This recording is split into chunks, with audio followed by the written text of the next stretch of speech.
Clark County has grown so much in the last few years, but there's still a lot we could do to make it an even better place to live. Hi, I'm your host, Wendy Rush, and we're not here to talk about problems. Our community is a family. We're all in this together. That's why we are Talking Solutions.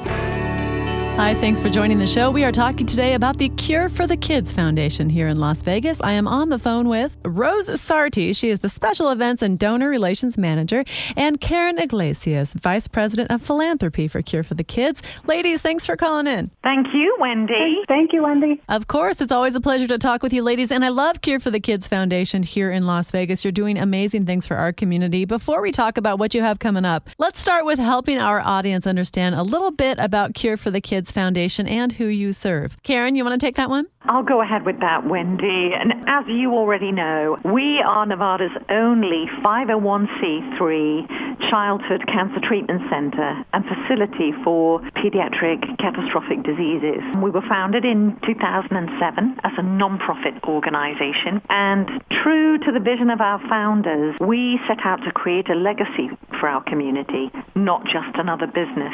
So our CEO and founder, Annette Logan Parker, her vision was to create a cancer treatment center, which is Cure for the Kids Foundation, that believes all patients deserve the chance for recovery and to receive the latest, most current treatment protocols for a variety of specialized diseases. And what really makes us unique is that we've become a new kind of healthcare facility, one that blends the best of corporate healthcare, education, and research with the generosity, thoughtfulness, and spirit of charity. So this hybrid model allows us to function like a traditional professional healthcare entity of the highest standard in terms of clinical research, excellence, and also be deeply nurturing in our interactions with patients and their families. So we don't just treat patients, we're a true place of caring and compassion. Mm-hmm. So it's our belief that no child should suffer or receive anything less than the highest standards of medical care, no matter their financial status. So when insurance is lapsed, and honestly, do any of us really know how to deal with healthcare insurance? Right. But for these children who are receiving life-saving treatment, when their insurance is inadequate, exhausted, or lapsed, no child is ever turned away because of their family's inability to pay. Mm-hmm. We will cover their care and their treatment no matter their situation. Mm-hmm. And as you can imagine, Wendy, at this time when so many people in our community have lost their jobs, and that often can mean losing their health care insurance, we are stretched very thin at the moment, and we stay true to that commitment to treat every child who is fighting cancer in our community, no matter what. Mm-hmm. That brings me to my next point. I know it's been a difficult time for charities who depend on these fundraising events, and you said that you're stretched thin. Is that why you decided to move forward with this year's Golf for the Kids event coming up? Yes, it absolutely is. And I'm going to hand over to Rose to talk about the golf because she's our expert. All right. Rose Sarti, the Special Events Donor Relations Manager. One of the events supporting the Charity Care Program is coming up on October 19th. Golf for the Kids. Tell us about this event. Well, Golf for the Kids is presented by Roseman University and CSL Behring, and we have rescheduled this a couple of times, but we are now on course to be on the course on October 19th at the beautiful Anthem Country Club. And we are so grateful that our sponsors stuck with us with all these months that we've had to reschedule. Mm-hmm. But we are moving forward, and Anthem Country Club is going to make sure that we stay by all the health and safety guidelines that are mandated by the state. So we are definitely moving forward, and we're so super excited about it. And I want to give an extra shout out to your sponsors because this is the second time you've pushed it back, right? At least? Yes, we had 2 dates prior to this. This is the third date. So this is it. What's happening? Third time's a charm. And it's awesome that they have kept with you because this is such an important event. So Anthem Country Club is such a beautiful course, and it's limited, 120 golfers, right? 120 golfers, yes. And they have have such, beautiful lakes and just the terrain and everything. We're just so excited. A lot of people have never been there before, so a lot of the golfers that are attending, because it is a private course. So it's exciting that they can come out and they can see, something different. They're going to get 18 holes of golf just like they normally would, and, a nice light breakfast and coffee and a beautiful golfer gift bag that, has a bunch of little goodies in it from our sponsors and golf balls and masks and, little things like that. Sanitizer, which we all need. So, sure. And then we, of course, and then we have a lunch reception and an award ceremony. We do a bunch of whole activities and hole-in-one prize opportunities that people can win, $20,000 here, a dozen golf balls each month for a year, things of that nature. That's so great. there's a lot of fun things for them to do. It sounds like such a fun day, even if you're not supporting a great cause, but that's just a double. Exactly. You get to do both. If you're listening and you want to register for the event, you can call 702-862-1140 or email events@cure4thekids.org. And Rose, tournament sponsorships are still available, right? Yeah, we do still have some foursomes available, and we do have some sponsorship opportunities, and we can create a sponsorship opportunity for someone that's interested in something specific. But yeah, we are definitely open and excited, and moving forward, and it'll definitely be a fun-filled day for the golfers, and they're doing it for a great cause, because unfortunately cancer doesn't stop because of a pandemic. So if golfers have the means and the time, they definitely need to come join us for a great cause. Okay. I think that on the flip side, that cancer is it's not stopping during the pandemic, and probably a lot more challenges that you didn't see before that you've had to kind of navigate around during this coronavirus. Absolutely. And I think, us moving the golf is a prime example, because we rely on those funds to keep our charity program going and to fund these children with all the treatment and pain medication, everything that they need in their cancer journey, and support their families. So when we had to shut down the first event and move it left sort of a gap in income, and we went out and we spoke to our community partners, and I can think of a great example. James Medic at Precision Opinion, I called him to say, we're not doing it. Would you like us to refund your sponsorship? And he said, absolutely not. Are you kidding? We are there for these children. We are there for these families. And I think that's the true spirit of Nevada, of the Wild Wild West, of Las Vegas, people who built their businesses here, giving to a nonprofit that is 100% local. So we don't receive any funding from the major national organizations at all. So we really rely on our community to come through for us, and they have. So we've been sitting on all of that sponsorship until we were able to connect with Anthem, and our good friend Shelley Cayazzo, the GM over there, they opened up an extra golf day to accommodate us in October. So this is a classic case of our community pulling together to support the only pediatric cancer treatment center in the state. That's amazing. And again, I want to remind our listeners that Anthem Country Club is exercising all the precautions so that you can feel safe while you're out there doing golfing for this good cause. And Karen, you wanted to mention someone else, didn't you? Yes. So in addition to Jim, our friend Nicole Cummings and the Grove, the focus group, they have come through for us with a tremendous sponsorship. And they're like, we're going to increase our giving this year because we know it's hard for you guys. So when we have that kind of commitment from people who show up to every event, and even when our events get postponed, they're willing to do whatever they can to support us.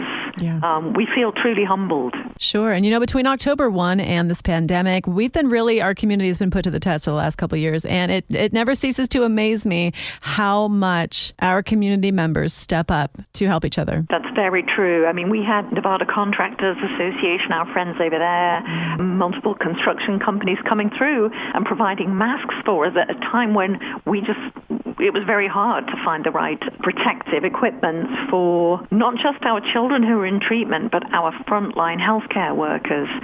The doctors and nurses, our healthcare professionals at Cure for the Kids are exceptional people, and we're very lucky. Our CEO, Annette, has brought them from across the country here to Nevada to deliver the very highest standards of care possible. Yeah, definitely. So you are about to kick something off at Cure for the Kids Foundation that's really exciting, very unique, a learning center in partnership with the Clark County School District and the Janie Strong Foundation. Karen, can you give us information about the Learning Center and why it's so needed right now in our community? Yes, I can. And just to give you some insight, pediatric cancer patients, their treatment can be a year long, 6 months long, 3 years long, sometimes longer.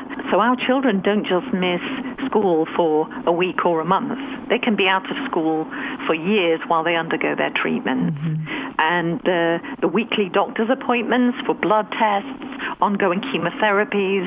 Some patients do spend a lot of time in our medical clinic and out of school. So children who receive life-saving treatment also learn much differently after treatment. Many of them need individualized education plans to help overcome difficulties brought on by chemotherapy. Cognitively, things change for children who are fighting cancer and maybe undergoing treatment for a brain tumor. So because we're so committed to helping children throughout every stage of recovery, in 2020 our goal was to open a dedicated, fully operational education center to meet the ongoing educational needs of our patients and their siblings, because many families, brothers and sisters come to the clinic and are committed to helping their siblings get through what they have to get through in their treatment. Sure. So it is thanks to a strong partnership with Clark County School District and the Library District. They've been amazing. Plus, I have to call out Ellen Bordeneo. I have to do a big shout out to Ellen because her daughter, Janie, very tragically lost her battle with cancer, but she was a young school teacher, and their vision was to help us provide a learning center.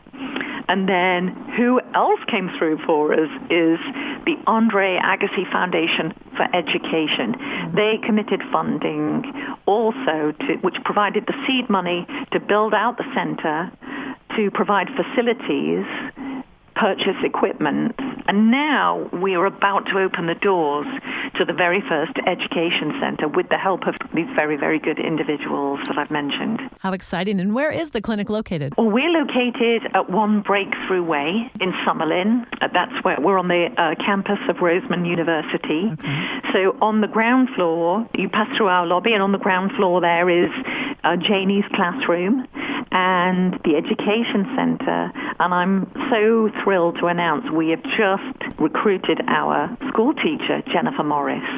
And Jennifer has been working in Las Vegas for more than 17 years. She's a licensed educator for the Clark County School District. She is connected by the heartstrings, of course, with one of our long-term patients. And she is her aunt and has gone through the whole journey with her.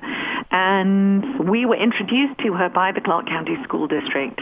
And now it's amazing so quickly. She's come on board. She's getting her classroom ready.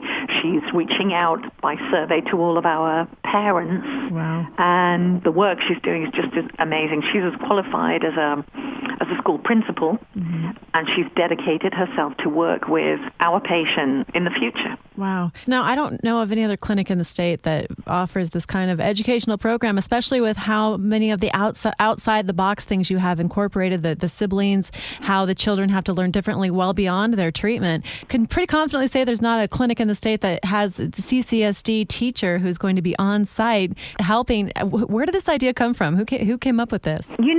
I think Annette, our CEO, has tremendous vision, but it was Ellen Bordeneo, out of the love for her daughter. Yes. Okay. So that is where it came from. And vision. Okay. Yes, that sat down with Annette and said, how can we make this work? She actually reached out to the Clark County School District. Okay. And Annette reached out to the Andre Agassi Foundation for Education. A meeting took place, and, when good people come together, the school district, the library district, everybody working as one team, miracles happen. Sure. Because let's talk about, with the kids, if they were missing this much schoolwork, and I know especially now during the coronavirus with their immune system so compromised, they can't be in those classroom settings. And to think about how far behind these kids would be after their treatment is over, it this is so needed, and I'm so appreciative of the people who helped it come to fruition. Who's eligible to use these education services? So all of our patients, all of the children in the clinic, we conduct 22,000 individual patient visits each year. Wow. So if you can imagine each visit, a child comes along and they may have a brother or a sister or three brothers and sisters with them, because if they're with us for a number of hours for treatment, mum is going to bring the other, siblings in the family, and then they're entrusted to get on with their homework, because when you're a parent and you're fighting for your child's life, you're focused on that treatment, and often siblings can get, not the support, not the full support that they need, not that it's there in their parents' heart, but it's kind of lost in the shadow. Mum and dad are stretched so thin with trying to work and be full-time carers. Sure. So our school teacher,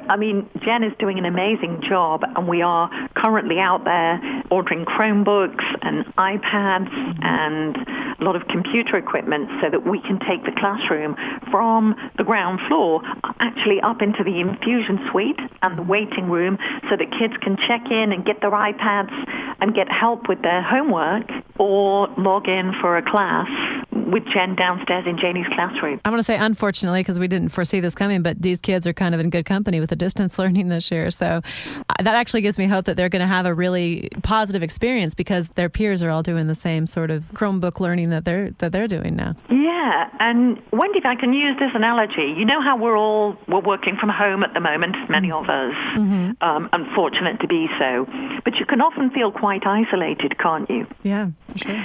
And that can lead to a sense of isolation and sometimes depression.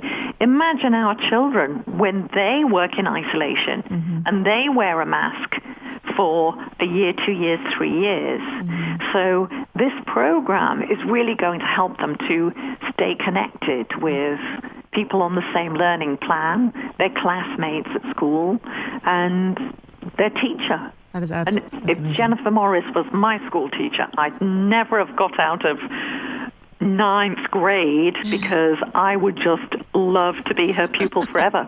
You'd be her TA for the rest of your life. She sounds amazing. I'm so grateful that you guys have her on board. Did you say how soon the clinic's going to be open?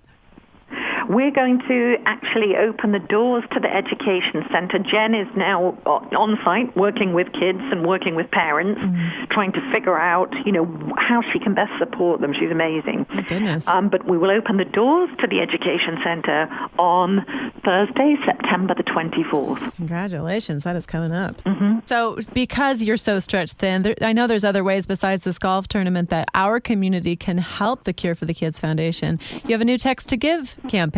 We do. We have a Text to Give campaign, and, our brand and our website and information is up on billboards across town. Thank you, Wendy, for highlighting our work, and people can go to our website, and it's Cure for the Kids. So it's Cure, C-U-R-E, 4, thekids.org.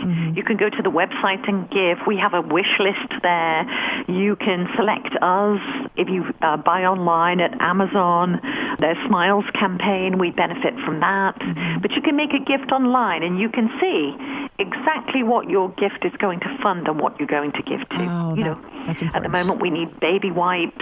We need masks. We need all kinds of equipment that's different today from what we generally need, which is a huge wish list on our website. Of course. And I know from the numbers and the stocks, everyone's shopping on Amazon right now. So I'd encourage our listeners that you're already there. So it's an easy way, the Smile campaign, to go and help. The Text to Give campaign, again, all of this Cure, 4, thekids.org. And again, the golf tournament coming up October 19th. Rose, do you want to shoot us the information on how you can get involved, that the listeners can get involved either as a participant or a sponsor? Yes, you can either go on our website at Cure, 4, thekids.org, or you can shoot me an email at events@Cure, 4, thekids.org. And we have sponsorship opportunities available. And once again, we'd like to thank our presenting sponsors, Roseman University and CSL Behring, for sticking with us, and all the other sponsors that stuck with us these past 6 months to get to October 19th at the beautiful Anthem Country Club. Thank you. So, Karen, you have a Cure for the Kids Foundation Arts in Medicine program that I see helps patients explore creativity and provide escape, so important, from their current medical battles. Tell me about that program. We do. We just had Arts in Medicine. We just launched the program. Diane Mifsud is the director of our program. She's a fabulous artist, and she comes in and she works individually with our patients while they're in the clinic.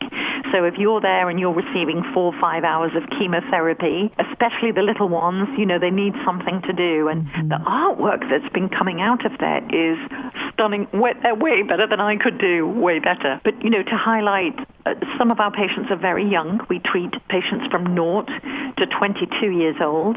And one little girl that springs to mind, Luna, oh my goodness, her mum put her story out on their Facebook, so I know she wouldn't mind me sharing.